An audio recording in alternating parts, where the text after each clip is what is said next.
Fala pessoal, tudo bem com vocês? Sejam muito bem-vindos a mais um vídeo aqui no canal Nobre Motor Sport e hoje a gente vai falar para vocês uma coisa muito legal. A gente já adicionou, isso aqui é até um aviso para os nossos alunos que já são alunos do curso completo de Volkswagen e Audi, que a gente já adicionou ali o curso do Jetta GLI 2022, né, o modelo facelift que mudaram algumas formas de ativação e algumas ativações também, né, como a gente sabe, esse carro ele tem algumas funções a menos do que ele tinha antigamente, né, do que ele tinha nos modelos anteriores, e a gente já colocou no nosso curso completo para quem já é aluno e para quem é aluno futuro que pretende comprar o nosso curso mais completo da linha Volkswagen e Audi. É claro, a gente já adicionou lá, mas se você é entusiasta e você quer comprar somente para ativar o seu próprio Jetta GLI Facelift, né, 2022, o modelo mais novo, a gente tem também aqui nos links da descrição do vídeo ali separadinho para vocês, tanto o curso para entusiasta somente do Jetta GLI Facelift e também o curso completo para quem quer trabalhar no ramo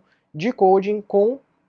linha Volkswagen e Audi. Lembrando vocês que dentro do curso mais completo que a gente tem hoje, a gente tem mais de 200 funções, mais de 300 aulas gravadas e mais de 25 horas de aula gravadas lá para você aprender tudo e mais um pouco sobre coding, como ativar com segurança, com garantia, como ganhar muito dinheiro, porque esse é um ramo muito lucrativo, como a gente diz para vocês, e a gente sempre frisa aqui e bate na mesma tecla. Se você pensar que você demora uma hora só para ativar um único carro, seja ele um Jetta, um Passat, um Tiguan, um Fusca, um Golf GTI ou um Audi A3, pensando que você demora apenas uma única hora para ativar esse carro, se você trabalhar com 10 carros por mês, a R$ 300 cada carro, R$ 300 vezes 10 são R$ 3.000, ou seja, trabalhados 10 dias por mês, fazendo 10 carros a R$ 300, R$ 3.000 mensais. E eu digo para vocês que, olha, só 10 carros por mês é muito pouco, dá para trabalhar muito mais do que isso. Inclusive hoje eu atendo e trabalho com média de 5 carros diário, tá?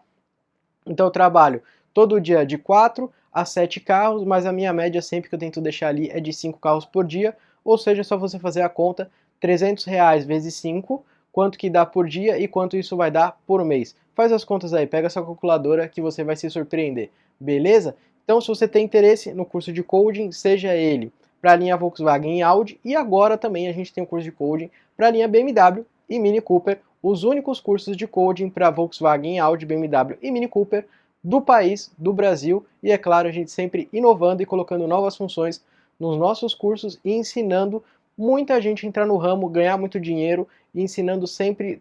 da melhor forma para todos os nossos alunos. Beleza, pessoal? Então, se você gostou desse vídeo, curte ele, compartilha, se inscreve aqui no canal, que isso é muito importante pra gente, que isso ajuda e motiva a gente a sempre criar mais conteúdos e melhorar o nosso conteúdo sempre aqui diretamente para você, beleza? Então é isso aí, agradeço pela sua visualização, pelo seu tempo e, é claro, até o próximo vídeo.